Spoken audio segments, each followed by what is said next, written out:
Estamos comenzando esta charla con el especialista en neuropediatría y neurodesarrollo, el doctor Raúl Fernando Calderón, que se une al equipo de Línea Médica. Le damos la bienvenida. Doc, ¿cómo está? Buenas tardes, sus órdenes. Gracias, doc, por estar con nosotros. Temas muy interesantes que vamos a estar comentando. El día de hoy se une al equipo y vamos a platicar del problema del lenguaje, doc. Sí, los trastornos del lenguaje es algo muy interesante. Ahora en la pandemia, muchos padres han acudido a consultar o han tenido preocupaciones y comentan: doctor, mi hijo tiene 2 años y no tiene ninguna palabra. Voy con el especialista de la salud y me dice: no te preocupes, es que su niño se le llama niño COVID. Entonces, como no tuvo interacción con otras personas, es normal que este niño de 2 años no tenga dentro de su vocabulario ninguna palabra. Después llegan otros papás que es 3 años de edad y el niño tiene 5 palabras. Entonces, a nivel mundial se ha visto que en la pandemia que hemos tenido del COVID, no ha habido un incremento de problemas de lenguaje, que le decimos a los padres es un retraso en la adquisición y desarrollo del lenguaje. Y el lenguaje tiene una parte expresiva, donde hablo, y una parte receptiva, donde entiendo. Y se ha visto que estos niños con problemas de lenguaje tienen mayor riesgo de tener otros problemas. Entonces, ¿qué es lo que vemos? Es este niño que tiene 2 años, aunque sea un niño, como dicen, COVID, en esta época, no tiene por qué no haber adquirido ese lenguaje, porque tuvo interacción con papá y con mamá. Y a veces le dicen médico: no es que nada más tú eres foráneo, tú eres de otro estado, y nada más tuviste en relación con mamá y papá. Le digo: sí, pero aunque sea con mamá y papá, neurológicamente nos desarrollamos ese lenguaje expresivo, que en general primero es, como dicen, el balbuceo, el agugutata que conocemos. Después realmente empiezan a decir sílabas ma, pa, y de ahí viene el famoso que le dicen de repente mamá, y lo junta y dice: ya me dijo mamá, y sencillamente está juntando la sílaba ma y ma, o pa y pa. Entonces, un niño de 2 años, en teoría, debería tener más o menos, algunos autores dicen 50 palabras. Otros se van hasta 100 o 200 palabras, aisladas, que no tienen que ser dirigidas. Entonces ya le decimos al papá: tu hijo o hija tiene un retraso en la adquisición y desarrollo del lenguaje. Sí. Evolutivamente, neurológicamente, el ser humano, como vemos, primero caminamos, luego hablamos, después atendemos a las cosas y después desarrollamos el aprendizaje. Entonces se ha visto que un grupo de niños tardados para caminar tienen mayor riesgo para desarrollar luego lenguaje, y el niño con problemas de lenguaje tiene mayor riesgo para tener lo que se llama, luego vamos a hablar de un tema que se llama el trastorno por déficit de atención. Y los niños con problemas de atención en un futuro pueden tener problemas en el aprendizaje.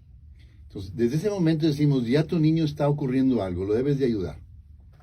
¿Qué hacemos con ese niño con problemas de lenguaje? Entonces, número 1, identificamos que no haya habido ninguna alteración que haya favorecido ese problema. ¿Qué significa eso? Que antes del nacimiento, durante el nacimiento o después del nacimiento no haya habido ningún problema. Entonces el papá te dice: nació a término, nació por parto, nació por cesárea porque yo quise, tuvo buen peso, buena talla, salieron del hospital al mismo tiempo, y luego el primer año todo estuvo perfectamente bien. Pero vimos que el niño, pues un niño me salió muy lindo, no hacía ningún ruido, no balbuceaba nada, dijimos: está muy bien. A los 2 años, entonces yo empiezo a ir a mis consultas del control de niño sano. Cierto. Y a veces van con el control de niño sano y acuden con su pediatra, y le dicen, y el pediatra le pregunta: oiga, doctor, ¿y por qué mi niño de 2 años no habla? No te preocupes, es normal. Y de ahí vienen las normalidades que no son normalidades. Le dicen: es que es tu primer hijo y no tienes experiencia, por eso no desarrolló el lenguaje. Es que es el niño del medio, fue el sándwich, por eso tiene el problema. Es que es el hijo mayor, ya no le tomaste atención, y ahora ponen que es el periodo del COVID. Todas esas son nada más, soy muy feo, excusas, pero nada de eso influye en el lenguaje. Si no, pues todos los que fueran mamás primerizas, sus niños tendrían más problemas. ¿Cierto? Entonces, neurológicamente, yo me voy desarrollando, y como dijimos, primero camino. Entonces, si tengo un niño que para el año y medio no he caminado, en general ya es un foco rojo, una señal de alarma que debo de hacer algo. Y el profesional de salud con el que yo acudo, ya sea mi médico general, familiar o el pediatra, debería decir: algo está ocurriendo. Entonces, tenemos lo que se llaman periodos sensitivos, que es la ventana en la cual yo más fácilmente desarrollo algo, que sería mi caminar o sería mi hablar. Entonces, si yo tengo 2 años y no tengo ninguna palabra en ese momento, si no hay ningún problema durante el nacimiento, entonces podemos en teoría descartar que no hubo ninguna lesión a nivel del cerebro. Viene el padre, me dice, doctor, no tendrá una lesión, y le hacemos una resonancia, pero si en la exploración neurológica o el pediatra no ha visto ningún problema, el diagnóstico de ese problema de lenguaje no se va a identificar con una resonancia, y el hacerle una resonancia a un niño de 2 años nos lleva de la mano a darle una anestesia que no está justificado. Entonces le decimos, papá, el diagnóstico es clínico, como quien dice, platicadito. Lo ves en el consultorio, te da los antecedentes y en base a eso ya te detienes para ver qué está ocurriendo. En ese periodo sensitivo, Doc, ¿cómo influyen los padres para estimular el lenguaje de ese menor? Okay. Muy interesante la pregunta, porque muchos padres hicieron un estudio en la época del presidente Clinton en Estados Unidos. Su esposa Hillary Clinton estaba viendo que el nivel educativo de los niños en Estados Unidos estaba bajando a nivel mundial. Y veían por qué. Entonces empezaron a estudiar y desgraciadamente nos investigaron a quienes, a los latinos y a los afroamericanos. Y encontraron que los niños tenían una deprivación sensorial. Que esos niños, aunque papá y mamá estaban en la casa con el niño estaba enfrente del televisor. Pasaba mucho tiempo enfrente del televisor, enfrente del iPad, de la computadora, del celular. Y entonces veían que no es un tiempo de calidad, es el niño enfrente de un aparato. Entonces, ya existe un aparato que mide la cantidad de palabras que papá o mamá o algún familiar me dirige a mí, y se dieron cuenta con análisis estadísticos que en un año podían recibir una deprivación sensorial a nivel de lenguaje expresivo de 10 a 20 millones de palabras. Entonces la recomendación es, si yo papá trabajo, yo mamá trabajo, mi niño tiene que ir a una guardería, yo puedo tratar de darle tiempo de calidad, no tiene que ser todo el día, en el cual yo interactúo directamente con mi hijo. Y hemos visto que si yo hablo con un niño y no me responde, la tendencia es a no continuar. Entonces yo le voy a decir, mijito, ¿y cómo has estado? Si el niño no me dice nada, le digo, en serio, y así la pasaste. Y luego, mijito, ¿y te divertiste en el kinder? Y si el niño no te dice nada, no te divertiste, ¿y por qué no? Entonces yo hacer la parte del que pregunta y que él responde, y dar un estímulo. Todos los días, como amanece, hay que decirle, mijito Juan, buenos días, hoy salió el sol. Entonces, a todo lo que me enfrento en el día tiene un color, un tamaño, una forma. Cuando lo baño, una parte del cuerpo. Estarle repitiendo eso para desarrollar se llama su lenguaje interno. Sí. Primero identifico las cosas y después las empiezo a decir. Como en todo, en ocasiones se llega a minimizar, ¿no? Y se llegan a poner excusas, que si los padres son muy retraídos, la personalidad llega a influir para que ese niño no tenga un lenguaje muy fluido.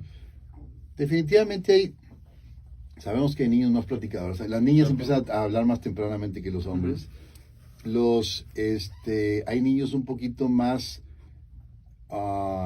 extrovertidos, más platicadores.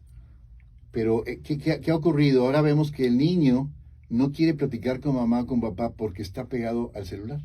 Entonces vemos que los niños llegan al consultorio y lo primero que hace mamá y papá es darle el celular para que estés quieto. Llegan a un lugar, le dan el iPad para que estés quieto. Entonces, ¿qué pasaba con la gente que tenemos cierta edad? Todas esas aplicaciones tecnológicas o aparatos no existían.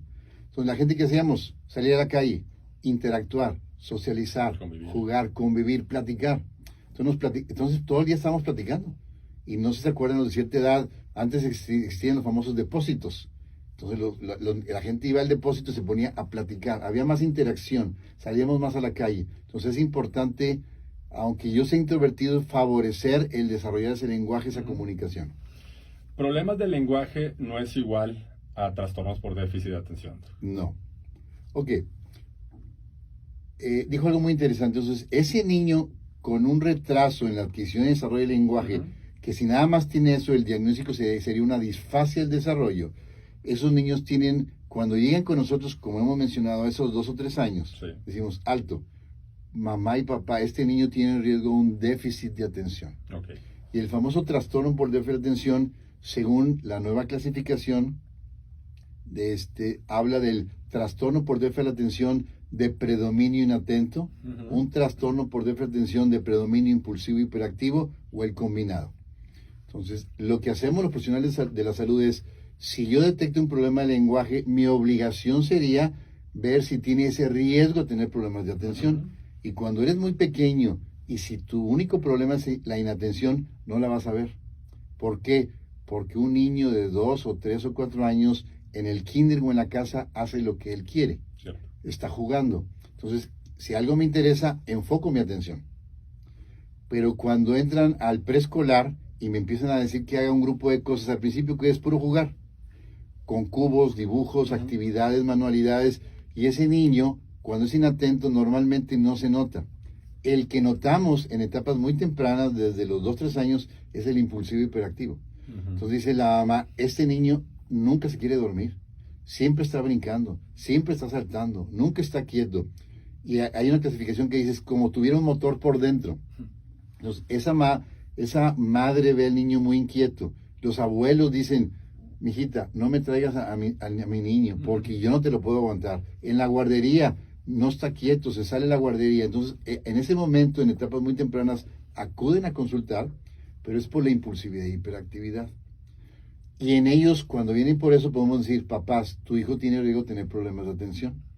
Entonces, siempre te dicen, no es cierto, porque el niño puede estar viendo televisión 1 hora pegado, en el iPad puede estar 2 horas, pero la respuesta es que eso le interesa. Y cuando entras a tercero de preescolar o estás en primaria, ¿qué ocurre? Quieren que aprenda a leer, a escribir, a sumar, las letras, me ponen cosas que no me interesan, y al no interesarme vemos que el niño se distrae, voltea hacia otro lado, su tiempo de atención es muy corto. Entonces dicen, la mamá, lo puedo mantener enfocado 5 o 10 minutos después, ya no puedo. En la escuela se distrae muy fácilmente con cualquier sonido, y si es el niño que está sentado al lado de la puerta, cada vez que pasa alguien se va a voltear. Si es el niño que está haciendo la tarea y la hermanita está con el televisor, cada vez que escucha algo del programa se va a distraer. Es como dicen, se distrae hasta con la mosca que pasa. Entonces vemos que esos niños, hay un grupo de características, hay escalas que nos pueden orientar a decir si tiene o no un trastorno por déficit de atención y de qué tipo. Muy interesante la recomendación, los comentarios del doctor Raúl Calderón para los padres que tienen niños pequeños. Siempre la atención oportuna siempre será lo mejor. Doc, le agradezco bastante por estar con nosotros. ¿Dónde lo podemos localizar, Doc? Un placer. Pueden localizar al 81 12 77 0693. Ese es mi WhatsApp. Con todo gusto estoy para atenderlos cualquier duda. Le recordamos a la gente que el doctor Raúl Calderón es un especialista en neuropediatría y neurodesarrollo y se pueden comunicar con él. El número telefónico 81 12 77 0693. Repito el número 81 12 77 0693. Doc, gracias. Buenas tardes.